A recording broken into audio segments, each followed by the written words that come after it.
Salut à tous, c'est Thibaut, j'espère que vous allez très bien. Pour ma part, ça va super bien. Aujourd'hui, on se retrouve pour une nouvelle vidéo d'avant-match entre le Football Club Nantes et le Racing Club de Lens.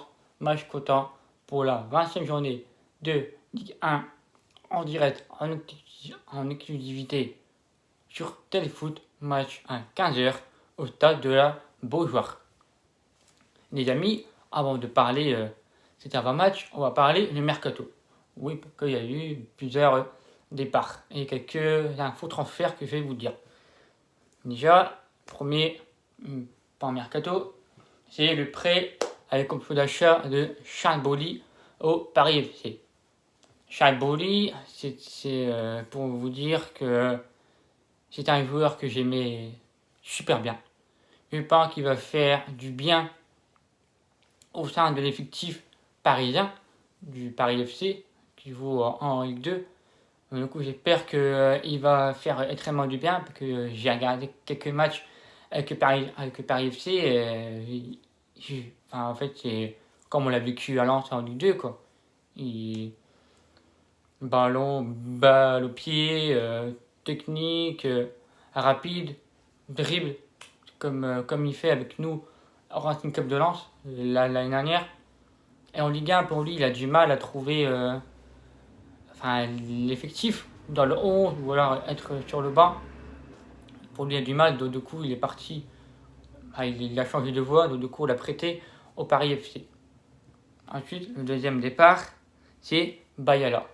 Résiliation de contrat avec le RC Lens.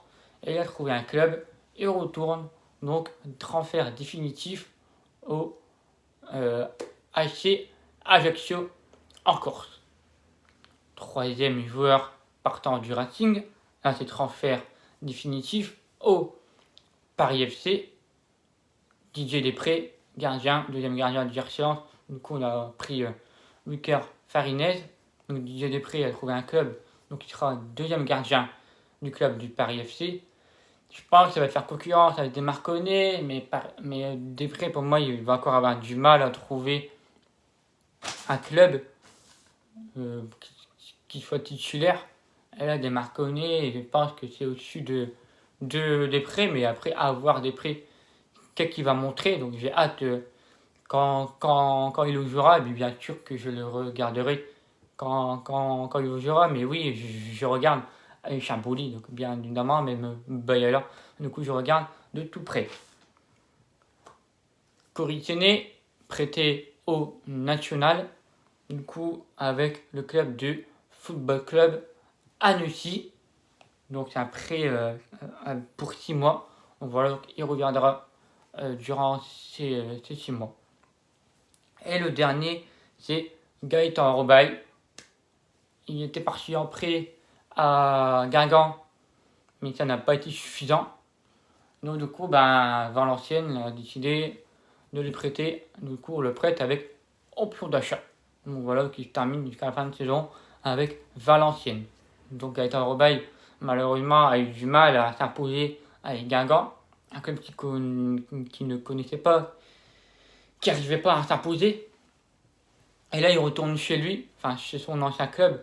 D'où là, il connaît parfaitement le club. C'est là où il a été né, où il a joué, pardon. Et donc, du coup, je pense que Gaëtan Robaille va trouver, j'espère pour lui, le chemin défilé, qu'il va bien se relever. Du coup, j'ai hâte de le revoir quand il reviendra à Lens, mais je pense que s'il fait une très très bonne saison avec Valenciennes, je pense que Valenciennes risque de le racheter. Donc, affaire à suivre. Le transfert, un faux transfert, on parle de Badé qui est pisté par Milan AC, que j'ai vu pareil pour l'AS Roma. Mais pour moi, je pense pas que Badé partirait du Racing Club de Lens. Ça fait 4 mois qu'il joue RC Lens. Très très bon début de saison. Il est bien dans le groupe. Il y a une bonne ambiance dans le groupe. Je ne vois pas pourquoi Loïc Badé partirait au Racing.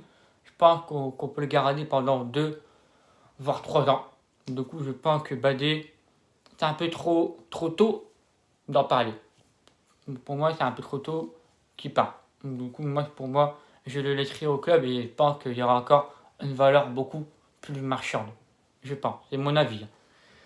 Et la dernière, on parle de Edara, qui serait pour une prolongation de contrat de 2 ans au Racing Club de Lens, et ainsi que on parlerait d'un achat définitivement de Arnaud Calimendo, et on attend toujours le prix que nous propose le Paris Saint-Germain. Donc voilà, donc leur silence, ça c'est une bonne nouvelle pour Arnaud Calimendo, que j'espère qu'on va réussir à l'avoir et à le prolonger.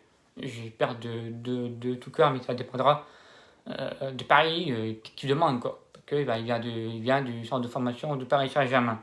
À voir qui nous propose. Les amis, les statistiques, les 36 matchs joués entre ces deux clubs, c'est 16 victoires nantaises, 9 matchs nuls pour 11 victoires lensois. Les 5 dernières confrontations entre ces deux clubs, 2 victoires nantaises, 1 victoire lensoise pour 2 matchs nuls. Et la dernière victoire lensois à la Beaujoire, ça date de 20 ans en arrière, donc en 2001, le Racing Club de Lens s'était imposé sur le score de 2-1 avec un but de Daniel Morera et de El Hadji Diouf.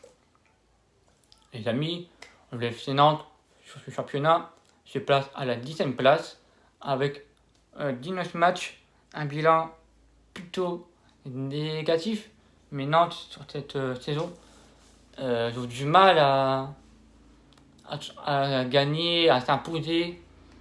C'est une équipe que pour moi je ne m'attendais pas à qu'il soit sur ce classement à la 17e position.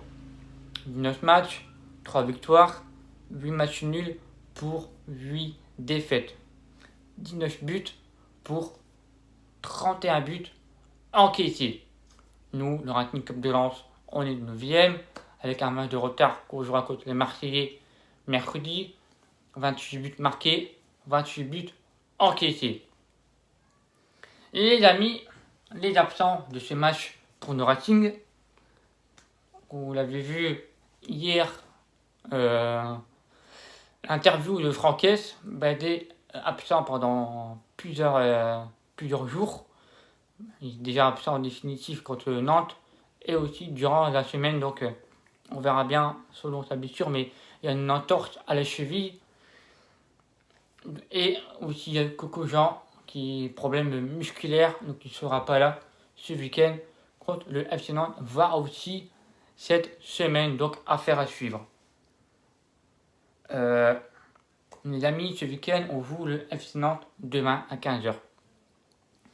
Le FC Nantes a changé d'entraîneur, donc a pris Raymond Domenech. Avec Domenech, le FC Nantes c'est 2 matchs pour 2 matchs nuls. Et ce n'est pas n'importe quel, c'est contre le Stade Rennais et contre Montpellier. J'ai bien aimé d'ailleurs les matchs de Nantes contre Montpellier en deuxième mi-temps. Si Nantes joue comme en deuxième mi-temps contre le Racing de Lens, je pense qu'ils peuvent nous faire très très mal. Mais Nantes, il ne faut pas remarquer, c'est une équipe qui joue bloc bas. Et contre les blocs bas, malheureusement, on a un peu du mal.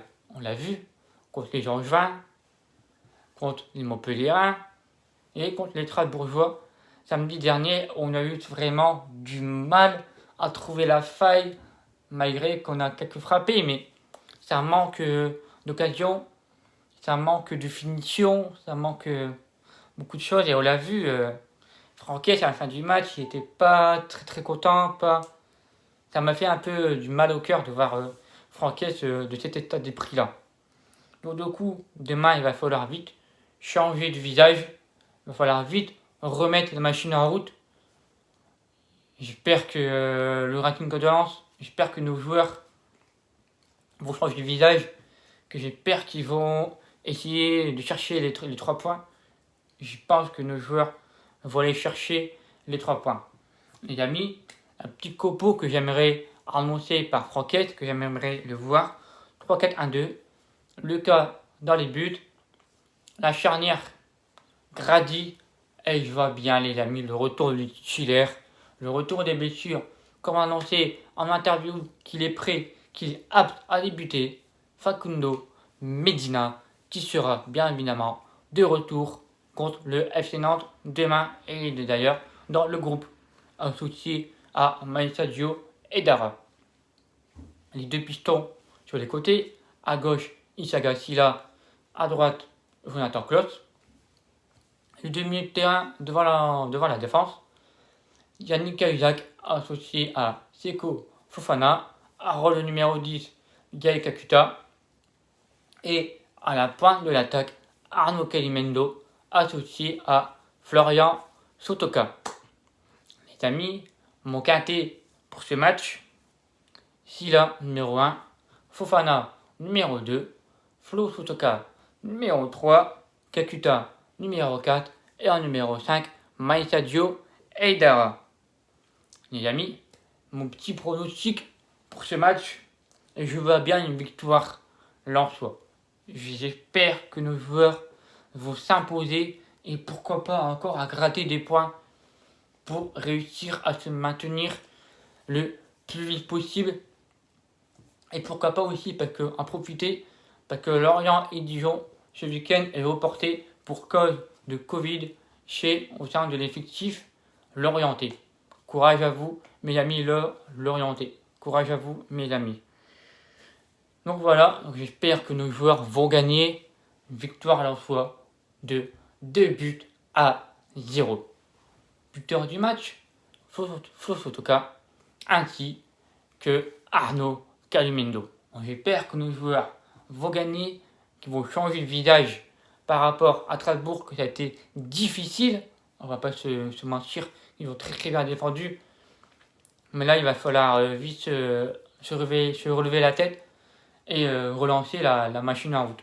Donc voilà les amis, j'espère que vous aurez apprécié. Mettez un pouce bleu et n'hésitez pas à vous abonner.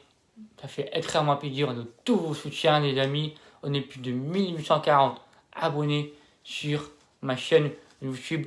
Ça fait extrêmement plaisir. N'hésitez pas en commentaire à me dire votre copo, votre quintet et ainsi que votre pronostic.